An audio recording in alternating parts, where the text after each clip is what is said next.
बोल रहा हूं। मैं राजस्थान का इकलौता ऐसा किला हूं जिस पर कभी कोई बाह्य आक्रमण नहीं हुआ। मैं ही हूं जहां आमेर के राजा मान सिंह ने अपने समस्त खजाने को छुपाया था। मुझे ही वो ओहदा प्राप्त है जिसमें संकट के दौरान उपयोग में लाए जाने वाले हथियार रखे जाते थे। मैं वही हूं जहां से इमरजेंसी के दौरान इंदिरा गांधी द्वारा खोदा गया और मेरे खजाने को निकाल कर ले जाया गया, लेकिन यह कभी सरकारी दस्तावेजों में नहीं बताया गया।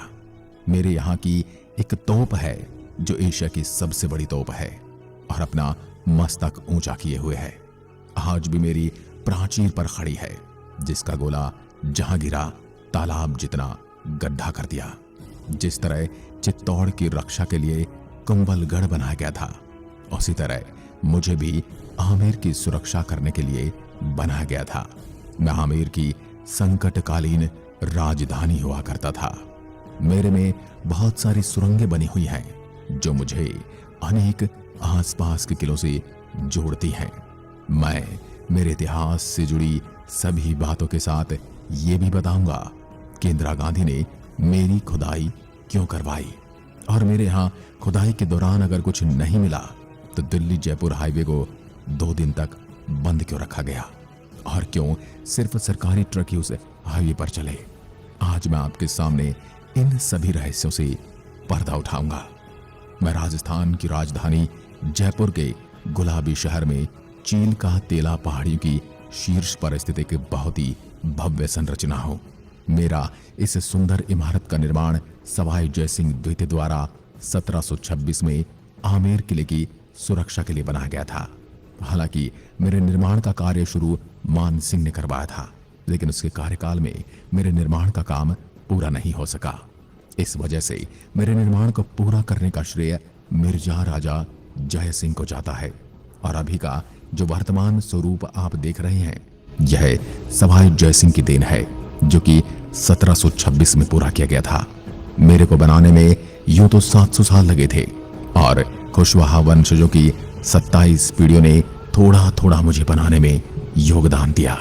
शुरुआत में 1036 के अंदर काकल देव ने मेरी नींव रखी थी, लेकिन सवाई जयसिंह ने मेरा निर्माण कार्य पूरा किया था। इसी वजह से मेरा निर्माण का श्रेय उसको जाता है।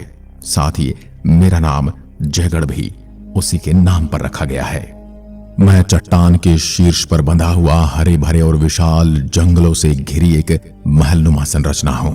विद्याधर नामक एक प्रतिभाशाली वास्तुकार द्वारा मुझे निर्मित और डिजाइन किया गया था, जिसकी वजह से मैं यहां आने वाले पर्यटकों को अपनी तरफ बेहद आकर्षित करता हूं। मेरी सबसे बड़ी खास बात यह है कि मुझ में दुनिया की सबसे बड़ी तोप है और मैं जयपुर शहर का एक आकर्षक दृश्य भी प्रस्तुत करता हूं। आप मेरे यहां से जयपुर शहर को अति आकर्षक और मनोरम रूप में देख सकते हैं। मेरे आसपास स्थित आमेर और नाहरगढ़ किलों में सबसे मजबूत मैं ही हूं। अब मैं आपको मेरे यहां रखी हुई दुनिया की सबसे पुरानी और सबसे बड़ी तोप, जिसे जयबाण तोप के नाम से जाना जाता है, उसकी जानकारी देता हूं। इसका निर्माण भी सवाई जयसिंह के समय में ही किया गया था। इसी वकालत से इसका नाम भजी, उसका नाम पर ही जयबाण रखा गया। यह यहां पर स्थित कारखाने में बनाई गई है और जब यह बनकर तैयार हुई तो यह इतनी भारी बन गई थी कि इसको दूसरी जगह ले जाना नामुमकिन था। इस वजह से इसको यहीं पर रख दिया गया, जो आज मेरी शोभा बढ़ा रही है। इस तोप का निर्माण 1720 के आसपास कराया गया था। इसको मेरे डोंगरी दरवाजे पर रखा गया है। यह एशिया की सबसे बड़ी और वजनदार तोप है। इस तोप की नली से लेकर अंतिम छोर तक की लंबाई 31 फीट 3 इंच है।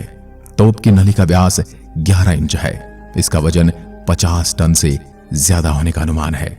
आपको बता दूं, जयबाण तोप का इस्तेमाल आज तक किसी युद्ध में नहीं हुआ और न ही इसे कभी यहां से हिलाया गया।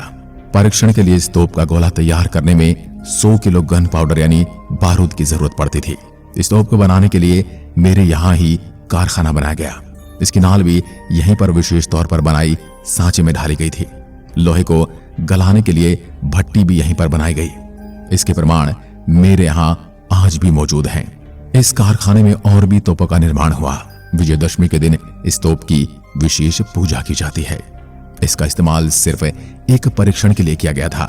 जब जयबाण तोप को पहली बार टेस्ट फायरिंग के लिए चला गया था तो जयपुर से करीब 35 किलोमीटर दूर स्थित चाकसू नामक कस्बे में गोला गिरने से एक तालाब बन गया था, जिसे आज गोलीमार तालाब के नाम से जाना जाता है, और महल की दीवारों को भी काफी नुकसान पहुंचा था। उसके बाद इस तोप को कभी नहीं चलाया गया। इस तोप में 8 मीटर लंबे बैरल रखने की सुविधा है। यह दुनिया भर में पाई जाने वाली तोपों के बीच सबसे ज्यादा प्रसिद्ध तोप है।